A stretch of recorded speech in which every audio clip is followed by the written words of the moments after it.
For today's round, I'll be playing Lawsonia Golf Course, the Links Course in Green Lake, Wisconsin. The choice of tee boxes are blue, white, gold, and red. I'll be playing from the red, which has a rating of 65.2 and a slope of 115. Putting I have turned off, green speed I have at 9, elevation 793 feet, relative humidity 67%, temperature 70 degrees Fahrenheit, 0 wind. I have ball and club data for tracking. I didn't have any specific holes requested for this course, so I'll be playing the 3 easiest and the 3 hardest holes based on their handicap. So on the front 9, I'll be playing holes 4, 6, and 9. And on the back 9, I'll be playing holes 10, 13, and 14.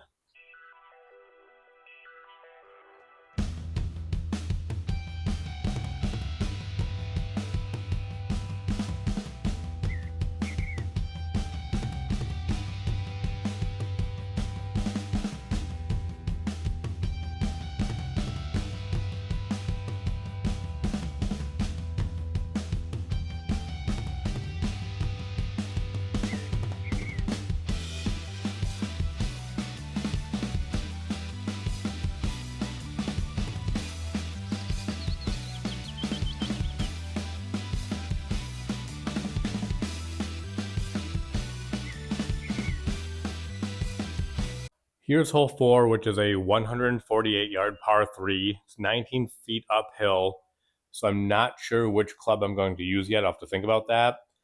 But 2 other things I wanted to mention to you guys is, because in my setup video the other day, I mentioned how it can be a struggle to get the R50 to line up 0 degrees perfectly every time.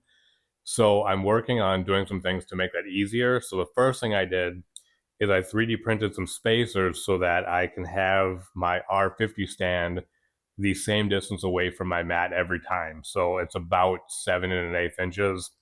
And what that does, it puts my ball right in the middle of how far or how close you can be to the R50 to get it to read. So it's right in the middle. What I haven't done yet, but I'm working on now, right now I just put some markers where the feet on the R50 go, but I want to look into ways where I can 3D print something so that the feet will always be in the same spot. So I'm hoping with the spacers and whatever I can design to keep the feet in the same spot every time, that I can always have that 0 degree alignment that I want to get without having to kind of move the R50 around to get it to be in that perfect position. Hopefully with some setup stuff, I can get in that perfect position easily every time. The other thing, in some of my recent videos, I had mentioned the stack radar and how I was getting inconsistent club head speeds. So I actually was on the phone with stack customer support, and what we kind of realized was it seemed like the radar was picking up the ball and reading that as club head speed, even though the ball speed and carry distance were fine. So we tried a different couple things and ended up raising the stack radar about 4 3/4 inches off the ground. And so I 3D printed a new thing. I haven't used it yet, but I'm going to use that here and see if that works a lot better, because when I was on the phone with customer service, it was working a lot better. And the ones that it wasn't reading correctly, I at least knew based on the information that was on the radar that it just didn't pick it up correctly.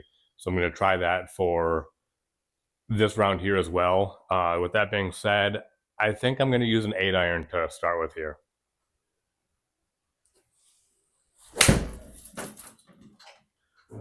Kind of lost my balance on that one. Okay, let's see if that gives me 3 shots or if I get a chance to chip it now. It's going to be a bogey.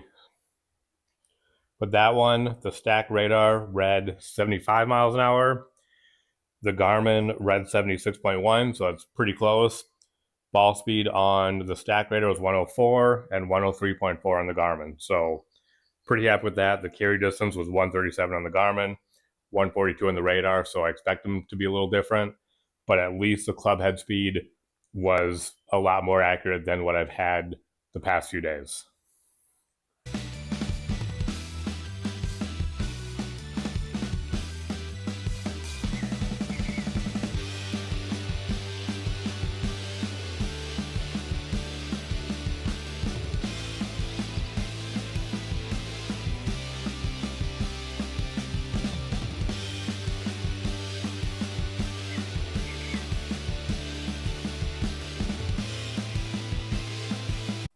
Here's hole 6, which is a 321 yard par 4. I'll be teeing off with my 6 iron.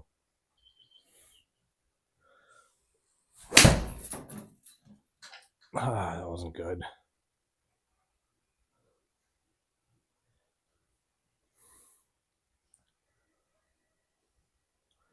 So now this one, the stack radar did not read it right because the top number, which is normally clubhead speed, is 105.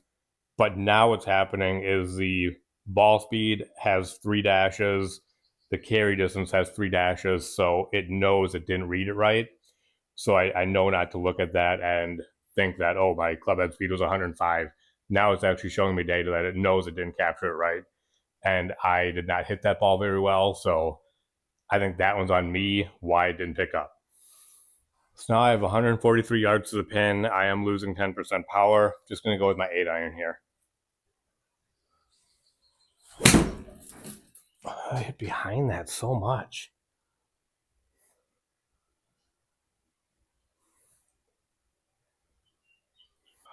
Now I have 29 yards to the pin. Let's see if I can try and get in that one shot gimme circle because I have not been hitting the ball very well for this round so far.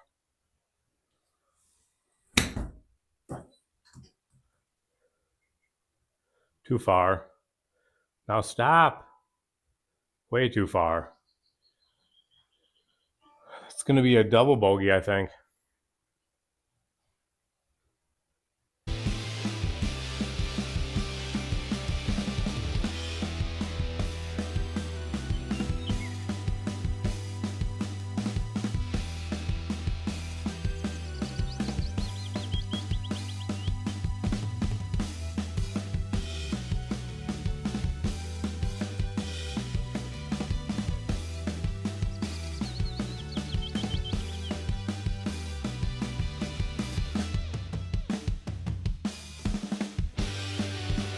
Here's hole 9, a 432 yard par 5.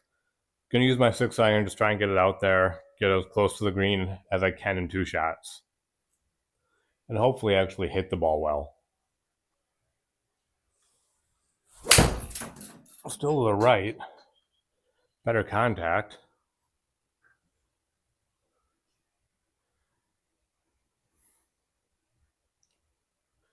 Just gonna use my 6 iron again. I am losing 10% power out of the rough. Just want one to not go right here. Oh, bad. God. I'm not hitting it well right now. 162 yards out of the rough. I'm going to do my 6 iron again. I'm losing 10% power, and let's hope I can just actually make good contact.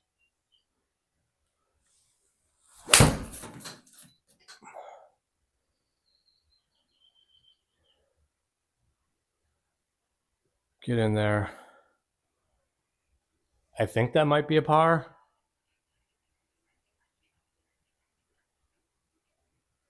Definitely had to work for that one.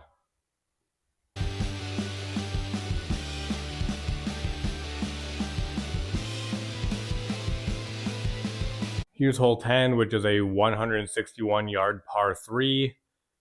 And I think I'm going to go with my 8 iron here.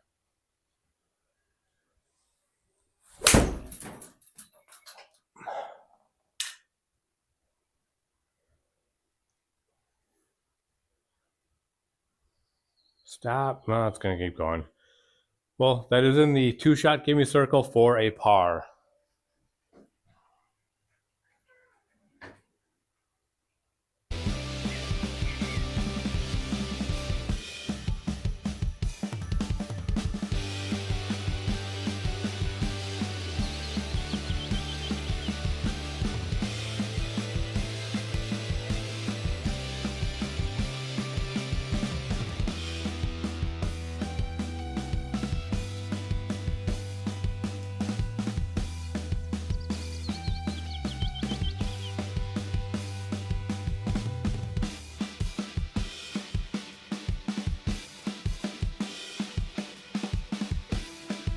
Here's hole 13, a 490 yard par 5, using my 6-iron.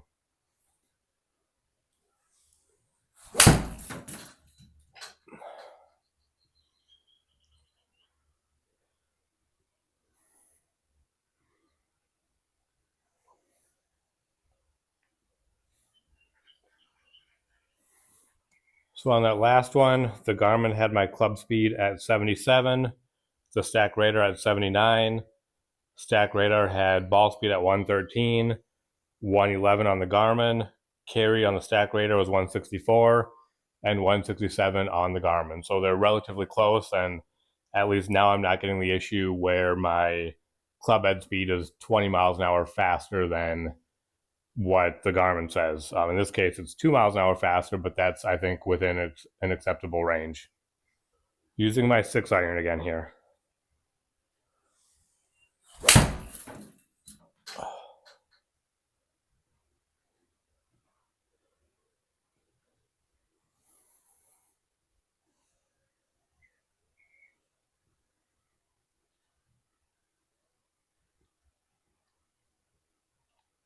Now here's an interesting one. It's 104 yards, 23 feet uphill. I have 89 to the front, 120 to the back. If I was just doing a flat straight yardage, this would be my sand wedge every time. I think though with that elevation there, I'm gonna go with my gap wedge and maybe just take a little bit off of it.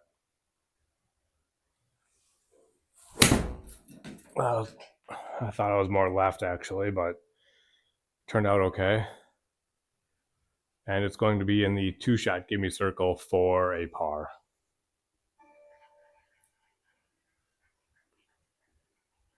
That one, the club head speed was off. It had my club head at 80 where the Garmin had at 70, but I think I didn't hit that one as good as I could have. So that one, I think it was a misread with the Stack Radar, but it's because I didn't hit it well.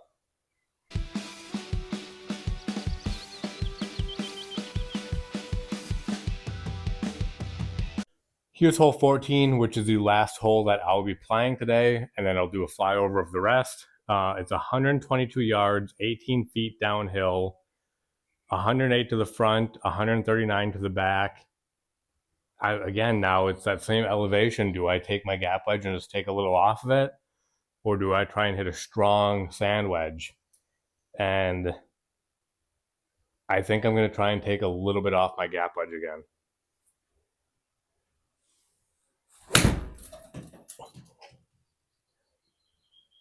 That's going to be good based on the ball flight. For that camera angle, I mean. Could be really good. Oh, I was hoping it was going to go in. It's going to be a birdie, though.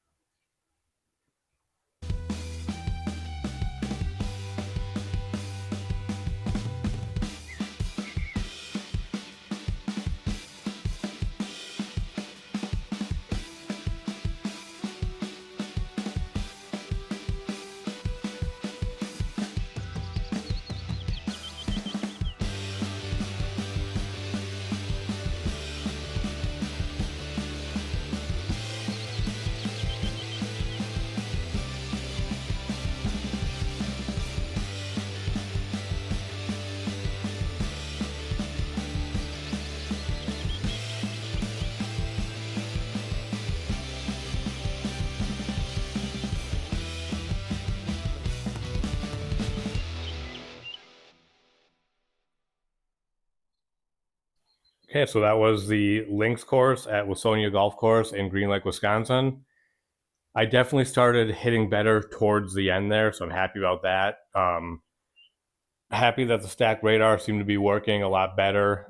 It was not really what it's used for in like a sim, but I did have to change. I did have to change the club each time I wanted to do it on the Stack Radar. I don't even do that on the Garmin. So this next round, I do a Home Tee Hero. I'm not going to use the Stack Radar, but I'm just going to use that for stack wedging now. And when I get back into speed training and all that, I'll do that again. But I'm happy to see it seems like it's working a lot better than what I've been experiencing. Anyway, if you are watching this and there's any specific golf courses you want to see played, please leave a comment with the name of the course, where it's located, and which hole you'd like to see played, and I'll add that to my list of courses to play. Otherwise, as always, thank you again for watching. I really do appreciate it, and I really do enjoy making these. Thank you.